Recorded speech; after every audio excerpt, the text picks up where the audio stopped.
Hello everyone and welcome back to our podcast. I'm Justina. I'm really happy you're joining us today. Whenever you are listening while studying, relaxing at home or your way somewhere, thank you for spending a few minutes with us. Today we are going to talk about something that affects millions of people around the world but isn't always easy to discuss: poverty. It can seem like a hook and complicated issue, but we are going to break it down in a simple and casual way. So, Sakar, are you ready for today's conversation? Absolutely. Hi everyone, I'm Sakar Pranasa Putristiaso and I'm excited for today's discussion because poverty is one of those topics that we hear about all the time, but we don't always stop to think about what it actually means in people's daily life. It affects access to food, education, healthcare, and even opportunities for the future. So hopefully by the end of this episode, our listener will have a better understanding of the issue and why it matters to all of us. Let's start with the basic. When people hear the word poverty, they often think of something who does have enough money, but I feel like poverty is more complicated than that. How would you define poverty in a way that's easy for everyone to understand? That's a great question. Poverty is often associated with a lack of money, but it's actually much broader than that. Poverty means not having enough resources to meet basic needs like food, clean water, housing, healthcare, and education.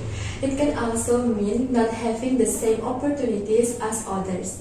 For example, if someone doesn't have access to a good school or can afford medical treatment, that can limit their chance of improving their lives. So, poverty isn't just about income, it's also about access, opportunity, and quality of life.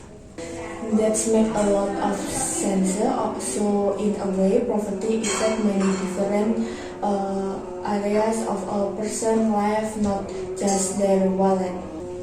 Exactly. It can influence where people live, what kind of jobs they can get, how healthy they are, and even how long they live. That's why poverty is considered both an economic and social issue. Something I've always wondered is why poverty still exists today. We all live with advanced technology, modern transportation, and good economic growth in many countries, yet millions of people still struggle every day. What do you think that is? There isn't one simple answer because poverty is caused by many factors working together. One major factor is inequality. Resources and opportunities are not distributed equally. Some communities have access to excellent school, healthcare, and jobs, while others have very limited options. Another reason is unemployment or low wage. Even when people have jobs, sometimes they don't earn enough to cover basic living expenses. There are also larger issues such as economic crisis, conflicts, natural disaster, and government policies that can contribute to poverty. So it's often a combination of personal circumstances and larger social and economic conditions. So it's not always about people making bad discussion. Not at all. That's actually a common misconception. While personal choice can affect someone's situation, many people face challenges that are completely outside of their control.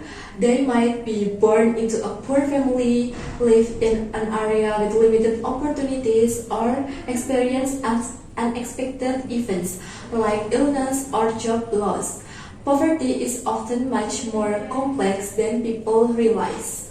One thing that always come up in the question of poverty in education, people often saw that education is the key to success. exactly does education help reduce poverty? Education gives people knowledge, skill, and qualification that can help them find better jobs and even earn higher incomes. It also helps individuals make informed decisions about their health, finance, and future. When children receive a quality education, they are more likely to break out the cycle of poverty. On the other hand, when families can afford school expenses or children have to work instead of studying, it becomes much harder for them to improve their economic situation later in life.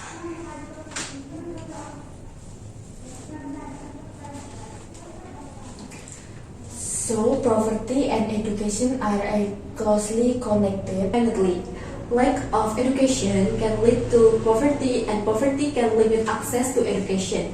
That's why many experts see education is one of the most effective long-term solutions. Let's start about the impact of poverty. When someone lives in poverty, when challenge might they face in their daily life.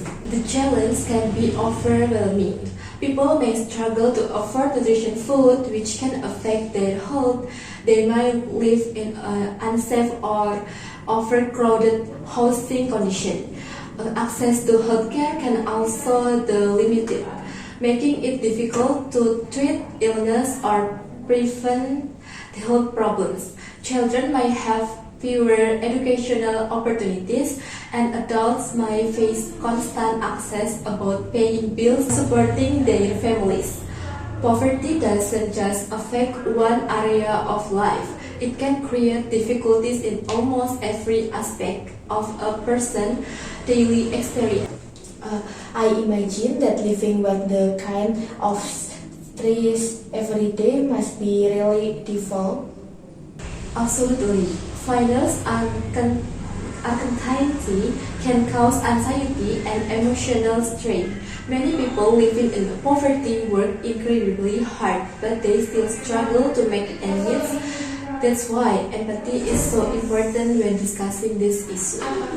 One of the sadness aspects of poverty, in my opinion, is how it affects children. Can you tell us more about that? Of course, children living in poverty often face disadvantage from a very young age. They may not receive proper nutrition, which can affect their physical growth and ability to concentrate in school. Some children don't have access to learning materials or a safe environment for studying. In some cases, they may even have to work to help support their families. This challenge can affect their future opportunities and make it harder to escape poverty as adults. That's really heartbreaking because childhood should be a time for learning, growing, enjoying our life. I completely agree. Every child deserves the opportunity to reach their full potential regardless of their family's financial situation. Now, let's move on to something more helpful. What can be done to reduce poverty and the solution that have proven effective? Yes, there are many approaches that can help. Governments can invest in education, healthcare, and job creation programs. Social support system can assist families during difficult times. Business can provide fair wage and create employment opportunities. Communities can also support local initiatives that help vulnerable groups. While a single solution will eliminate poverty overnight, combining different strategies can make a significant difference over time. Ideas ordinary people can contribute. Absolutely. People can volunteer, donate to organizations, mentor young people, support local business, or simply educate themselves about poverty-related issues. Sometimes, raising awareness and encourage conversation can be an important first step toward change. Before we finish, I like to talk about a misconception that I heard Quite often, some people assume that poverty only exists in developing countries. That's true. No, not at all.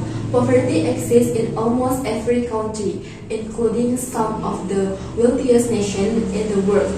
The experience of poverty may look different depending on the country, but many people everywhere struggle with housing costs, healthcare expenses, food insecurity, or unemployment. That's why poverty should be viewed as a global challenge rather than a problem that only affects certain regions. A really important point. Sometimes we think of poverty as something distant, but it can actually be much closer to us than we realize. Exactly. Understanding that help us approach the issue with more awareness and compassion.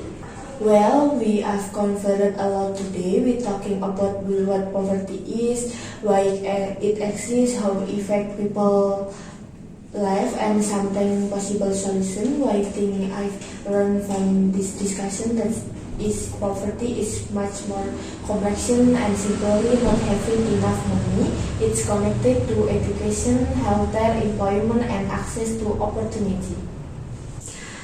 I completely agree, and I think one of the most important things to remember is that behind every statistic is a real person with hopes, goals, and challenges. Understanding poverty isn't just about numbers, it's about understanding people's experience and finding ways to create a more equal society. That's a wonderful message to end on. Thank you so much for sharing your thought today, Sekar.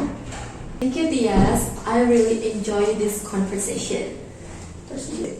And thank you to everyone listening. We hope you found today's discussion interesting and informative. If you enjoyed this episode, be sure to share it with your friend, classmate, or family member and continue the conversation.